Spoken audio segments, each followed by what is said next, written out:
केंद्रीय मंत्री नितीन गडकरींनी दिल्लीतील राजकीय संस्कृतीवर एक मिश्किल टिप्पणी केली। दिल्लीत भाऊ म्हणत पाय खेचले जातात आणि तिथं कशाचेही डुप्लिकेट असू शकतात असं यावेळेस त्यांनी म्हटलंय। मराठी माणसामधला साधेपणा, स्पष्टता, काही खरं इथलं वेगळे इथे वेगळा, भाऊ म्हणतात आणि पाय खेचतात।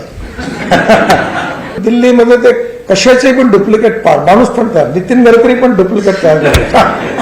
महाराष्ट्रामध्ये आणि दिल्लीमध्ये मानसिकतेत खूप मोठं अंतर आहे। त्याचा मी पण एक शिकार आहे की ज्यावेळी मी कधीच दिल्लीमध्ये जेव्हा महाराष्ट्राच्या विधिमंडळात होतो तर मला काय वाटतं, मनापासून हे शहर कधी आवडतच नव्हतं। त्यामुळे कधी मला या शहरात राहायची इच्छा झाली नाही।